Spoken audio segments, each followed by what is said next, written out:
Hello everybody, this is Danny from Deep South Homestead. It is cold weather outside.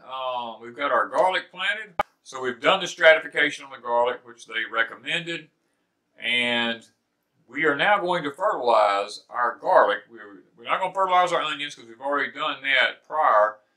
But they're suggesting that we use regular fertilize, and we're going to do that.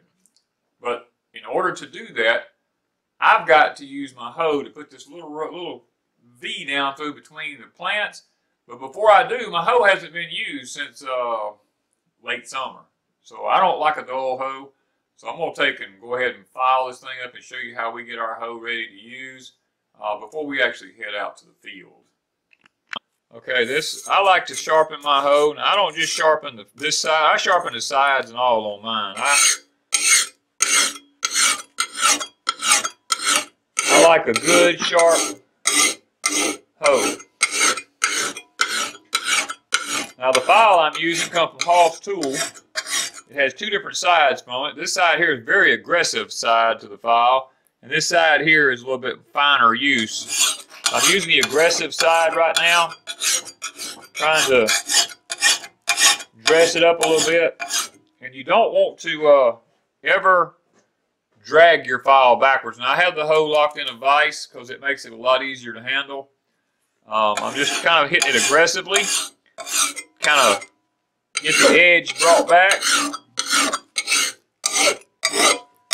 I like to do all sides, but I'll hoe the side of my hoe as much as I do with the actual bottom of it here. Now I'm going to go to the side that's going to kind of give me my finishing, make it a lot smoother.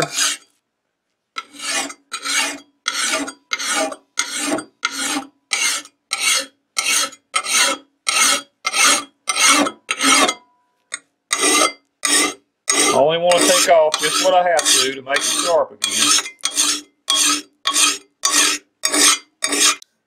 Okay, when you drag your file backwards, you destroy the file. So you don't ever want to just sit here and just like drag anything backwards like that, because you're running the cutting edge of your file. You want to always have pressure on the end, have the other end, and you want long, smooth strokes when you do it.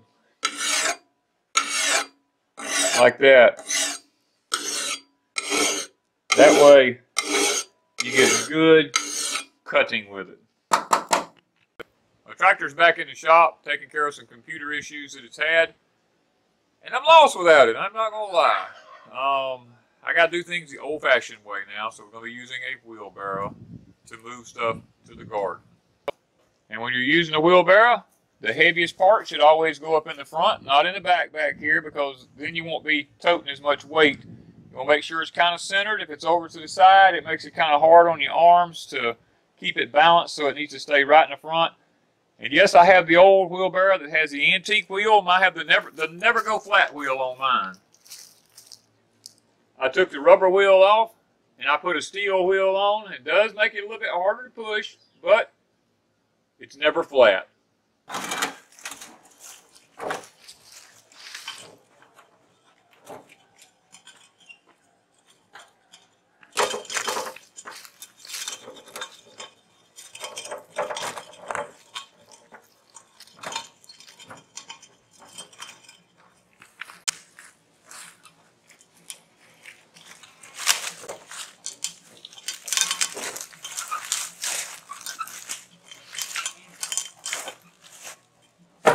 Okay guys, this is a homemade tool. This come off an old railroad track. I drilled 2 holes in it, took an old shovel handle and put me some carriage bolts in it. And this is what I use to make rows with and to make small grooves for fertilizing and stuff, and I'll show you what it looks like and how it works.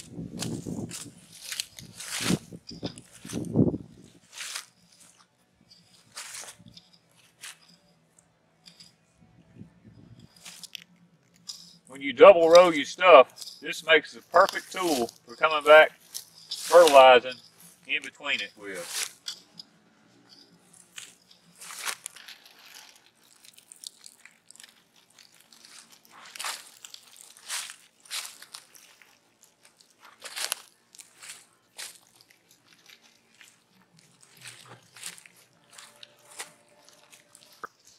Okay guys, we have in the last few weeks taken the tractor and dumped hundreds and hundreds of pounds of organic matter and fertilize in this ground and tilled it in. We're coming back now and just putting a little bit of commercial fertilizer down beside it because it just doesn't look like it's really growing that well. We want to kind of give it a little bit of extra boost, and this is kind of what was recommended for us to do, and we're going to try it and see if it works. If it don't work, we'll know.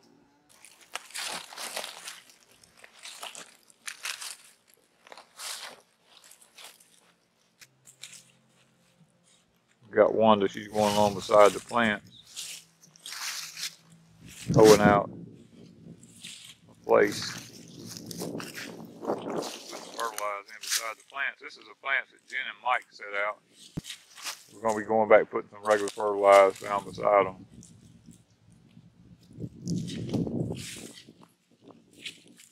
See if we can't give these things a quick boost before all this bad cold weather gets in here. Alright guys, we finished fertilizing the garlic. We got the cabbage, the collards, the broccoli, and the Swiss chard. We went ahead and done the whole garden while we're doing it. The mustard greens, they're for root nematode control. We're just going to be turning them in this spring. Supposedly that helps to control the root nematode, so we're going to give it a try and we're going to see. So we've got the garden finally ready for winter time. We're looking forward to seeing what it produces now. So thank you from Deep South Homestead.